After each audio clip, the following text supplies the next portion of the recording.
Hello, this is another recording of me answering exercises related to bank reconciliation. So we have a word problem here, and I'll read. The company reported unadjusted book balance of 432,000, and then the bank statement shows an unadjusted balance of 531,000 pesos. The bank credited 49,000 to the account of the company for a bank loan it has requested. So let me stop there. What is this? What's this 49,000? This is a credit memo because the bank was able to record it but the company was not. So that's credit memo, and then to continue, a 22,000 bank penalty was deducted. And since this is executed by the bank, more or less, this information will come to the company once the company received the bank statement. So in the records, this is not recorded yet, making this one a debit memo. And then let's continue. An outstanding check worth 210,000 was not yet recorded by the bank. So this is an outstanding check. And then you are asked to compute the deposit in transit for the month. Now, how do we go about this? Of course, you don't need to prepare a heading because you are not tasked to prepare a bank reconciliation, but instead was tasked to compute for the deposit in transit. So how do you solve this problem? First, you set the two point of views. The book point of view and then the bank point of view.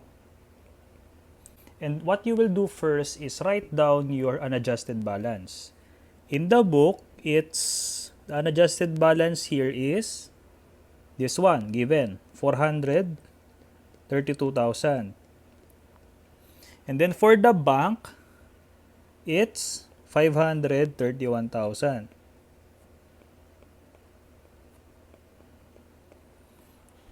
And what's our mnemonic again for books? It's BCD. You will add the credit memo and then deduct your debit memo, which we already identified earlier. So we will just write credit memo of 49,000 you will add, and then debit memo 20,000 you will deduct. And fortunately for this problem, we don't have any errors. So we will not have to deal with errors and can proceed right away to our adjusted balance. This is 459,000. So you have the adjusted balance already. And then for the bank, what's our mnemonic for bank? It's BDO. D is deposit in transit, and then O is outstanding check. And here you are asked to compute the deposit in transit, meaning this part is missing. But you have the outstanding check. It's 210,000, so you will write it here. And again, as discussed in the previous video, outstanding checks are deducted because these are checks issued by the company but was not able to reach the cut-off, so they are not recorded in the bank to get the adjusted balance. And you have to remember that the adjusted balance on one side is also the adjusted balance on one side. And since you have the adjusted balance in the books, you will just copy it. So let's copy 459. And once you have this, everything is just find X. So to compute deposit in transit, you will get 459,000 plus 210 minus 531. So your deposit in transit is it's 138. So this is 138,000. Okay? So this is a problem that you may encounter under bank reconciliation. Let's have another. Okay. So what if you are given like this? You are given the book records, the books of RST company, and then the bank statement. And then in the books, you have records of your cash receipts as well as your cash payments, and you are also given the cash in bank balance on January 1. And then in the bank statement, You have the columns here for the date, for the check number, debits, credits, and then the running balance. So just to explain this one, all credits made by the bank are increases in the account of the company, and debits here are withdrawals, no? And then the balance here is basically the balance that you have after considering the deposits and withdrawals. For example, you started with 0, you made a deposit of 19, so you have 19. And then you follow it up with a 31 deposit, so you have 50. And then you withdrew 5, so you have 45, and so on. And what's the requirement for this one? Let's just compute the adjusted balance, okay? So given this data. Again, in solving this problem, you will set up the computation for your books and then the bank. I'll do books, BO, and then bank, BA. Then, in the first line, you will write your unadjusted balance, UB, and also UB here. Where do you get the unadjusted balance per book? It's in your T account. And since we are not given a balance here, you will be the one to compute it. So, let's set the T account using the data. Cash in bank. And then you started with 0. And then for your receipts, you add everything. From here to here, you add everything.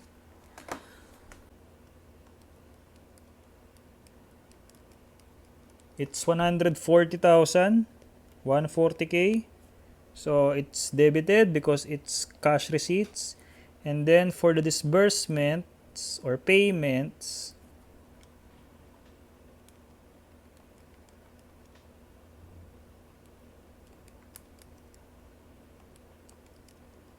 it's 45,000. So 45,000 here. Your cash in bank balance is 95,000. So this is your per book unadjusted balance, 95,000. How about for the bank? The unadjusted balance in the records of the bank would be the last balance in the issued bank statement, this one. So this is 135,000. Okay, let's proceed. Let me change the color. Okay, so for the books, the mnemonic is BCD. And then for bank, it's BDO. BDO. Okay. So now, how do we go about the given? You will look at your cash receipts.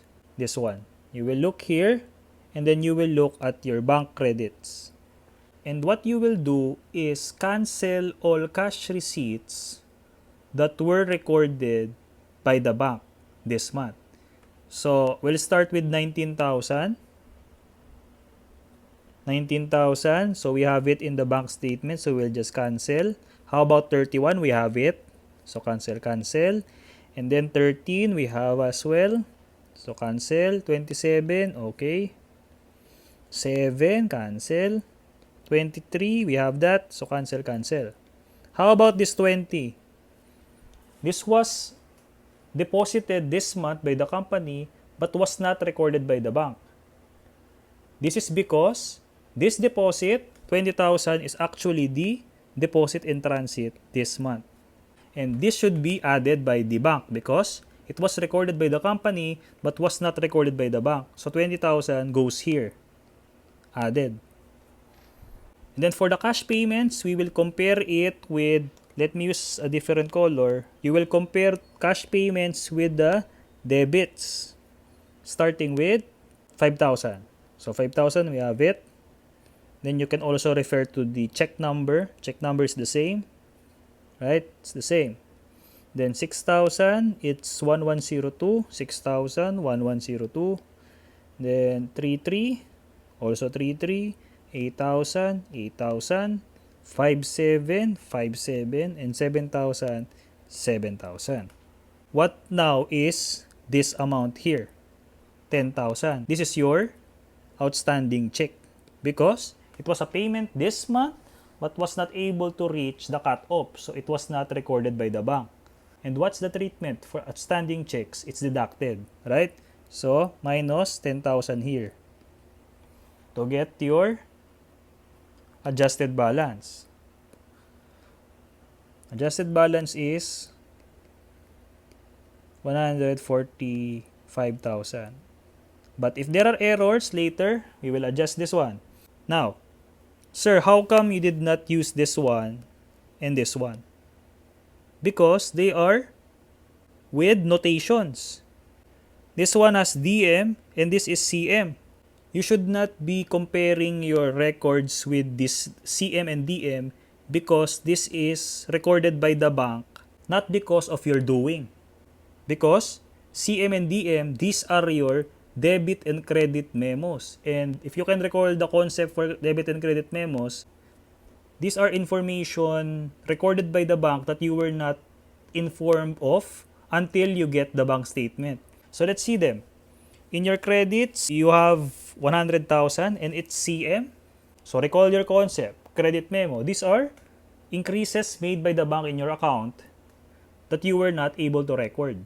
And you will only be informed of it once you get the bank statement. So it should be added in your records. The 100K CM should be added here. Next, how about debit memo? These are decreases made by the bank in your account but you were not informed until you get the bank statement. So, since it is not in your records, you will deduct it in your records minus 50,000. So, the answer here is 145,000 as well. And then, question, who will prepare the adjusting entry for this one? It's the books because normally you are the company in problems. So you will prepare adjusting entries for this too. Let's say this CM is loan proceeds while this one is NSF. So what's their entry? For the 100,000 it's debit cash and then credit loans payable. That's how you do it. How about for NSF? Since the account of the issuer of that check is not enough to pay off the obligation, you will regain your accounts receivable but then reduce the cash that you receive. So debit, accounts receivable, credit cash, 50,000. So again, you will only do adjusting entries in the books because normally you're the company, and then for the bank, it's the problem of the bank. Let's have another problem like this one to practice it more. Okay, so let's try this one. Again, this is RST company. You're given the records of RST and then also the bank statement received by RST. In the books, you have cash in bank on February 1, your cash receipts in the month of February, and then cash payments. And then in the bank statement, you have the following. Let's do this. So first, set up the point of views that you are doing. We have the books, and then we have the bank. Get the unadjusted balance. Unadjusted balance. For the bank, it's this one. 249,655. And then for the books, since you are not given the value, you need to do the account again. Cash in bank, you started with 145,000. And then for your cash receipts, you need to add this one. Then for the payments, you need to add.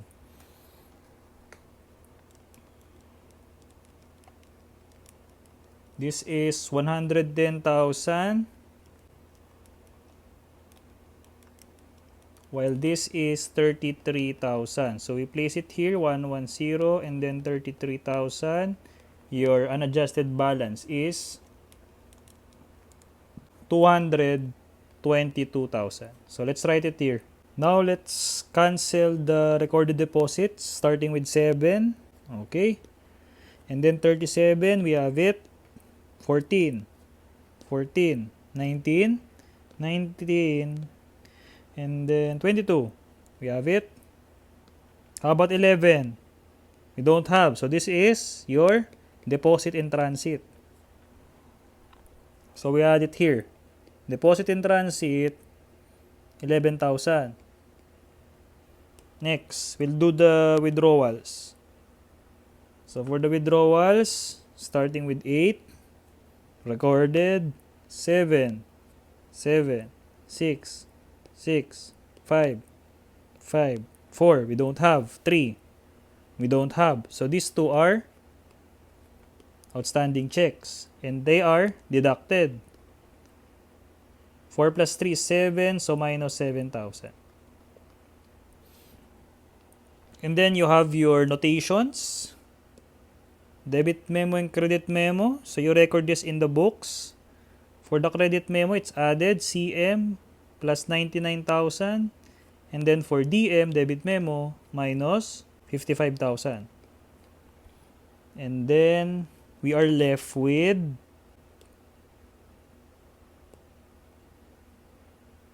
this one,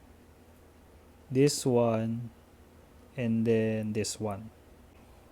So the first thing that you will look for the remaining items in your bank statement would be the one with errors. Look at 1, 2, 3, 4, 5. This one.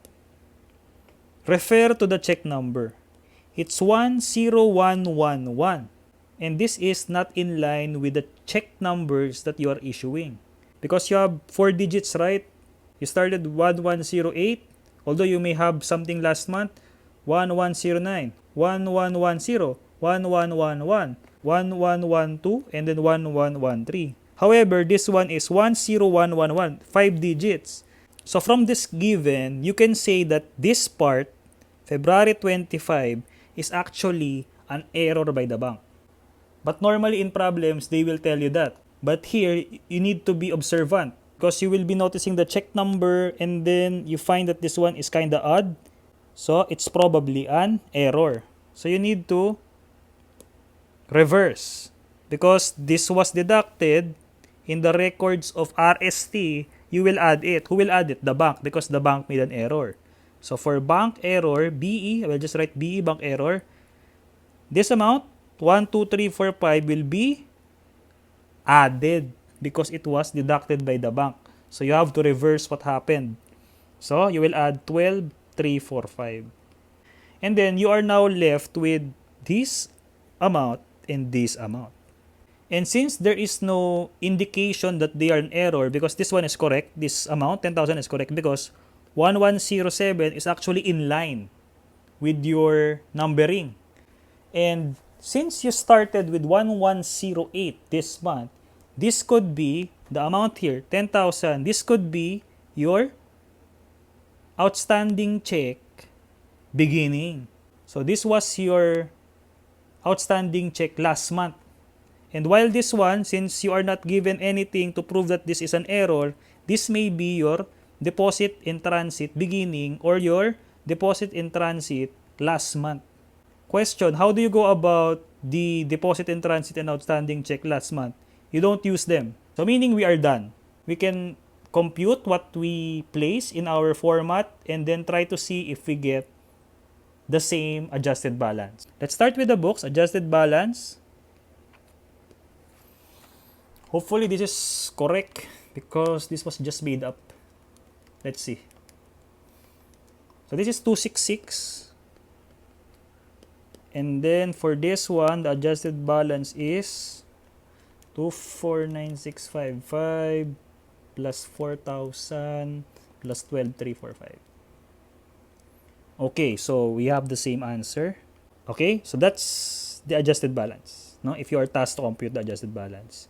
And then, if you are preparing adjusting entries, you will only do it in the books again. No? So let's prepare the entries. These two. Let's say the CM here is payment of customer. While this one is bank service charge. So let's do the adjusting entry. For the credit memo, debit cash. And then credit AR. 99,000. Then for the bank service charge, debit bank service charge, credit cash, 55,000. Again, adjusting entries, you will only do it with the books, no? Not in the bank, because normally in problems, you are the company, not the bank. And that's it, no? Hopefully, this helps you answer problems, especially this one, the one with book records and then the bank statement, no? Because if the problem is like the first one, they are easy. You will just plug the missing amount and then you get it. But for this one, it may be a bit challenging. But once you get it, it's easy. You will just be getting data, cancel, and then you get it. So that's for the practice. And in the next, maybe I will upload general principles of taxation already. So see you.